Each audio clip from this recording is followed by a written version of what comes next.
I thought I'd begin a deeper dive into the Synchronicle Model. What on heaven and earth is it? It's from a 2017 upload. The original idea was a few years old by then. I'll put a link in the description. It has a bit of a history. I'll be taking a look back at that. It's grown a lot since then. Whatever it is. Does it have value, or is it all just a big coincidence? I was given the word Cosmogram. That does seem to fit, but it's based on an older Cosmogram, perhaps the ultimate, preserved through the ages, the original sky show, grand invention through prolonged observation. This mirroring seems purposeful and beyond chance. There's a precision, surprisingly symmetrical. Whether accident or accurate, two halves, two sides with the same hierarchy of planetary levels, a system of symbols, reflections within the Earth-sky reflection.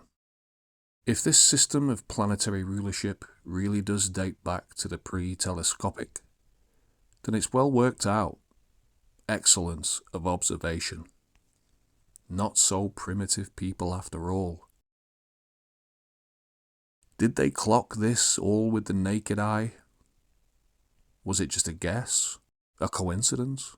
These two halves seem intrinsic to the overall layout, intentional in both planetary halves and the signs. It was something I'd never come across before or noticed, but it all came to me in the middle of a restless night, mind ticking over in the darkness. Then in it popped out of nowhere. A pattern.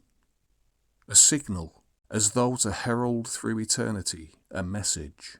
This is what we could see. This is how we told the grand time. And then it all began to synchronize. This area seemed important.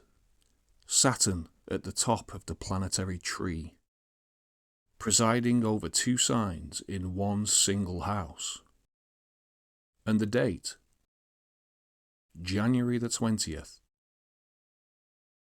end of Capricorn Goat and beginning of the humanistic Aquarius. That it marked the centre with a perfection of balance was eye-opening. The two symbols for these signs can be blended into a familiar hybrid, and in this sense, it is a scapegoat.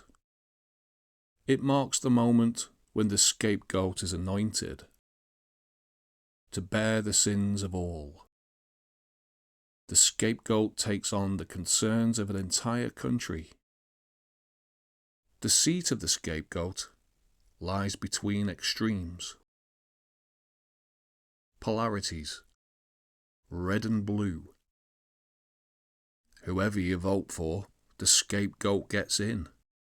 He lives and dies for the sins of the herders.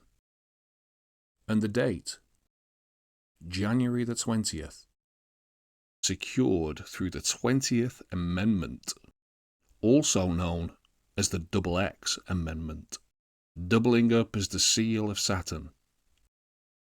The seal, like the star, contains a hexagon,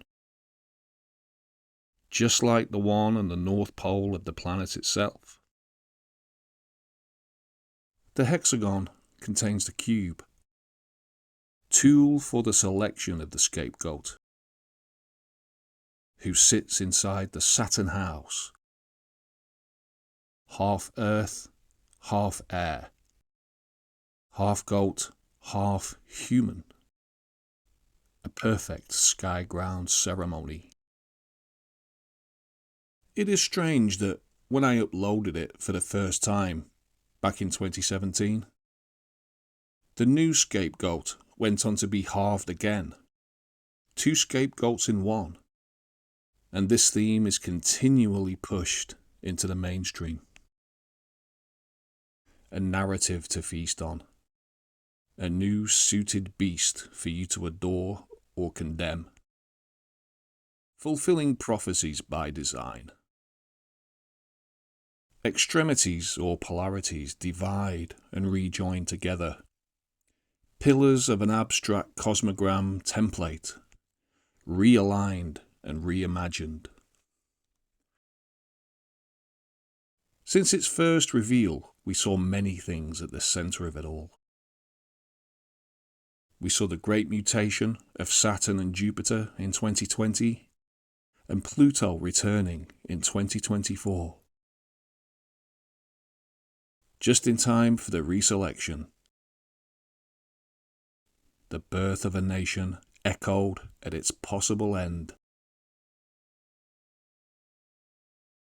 The great mutation of 2020 saw another goat-man hybrid, that of Pan, who gave his name to that year's big problem. It's all just chance, a chance that was taken. And as Pluto echoes the beginning and the end, a scapegoat may return. Will a trumpet sound again? Which scapegoat do you see?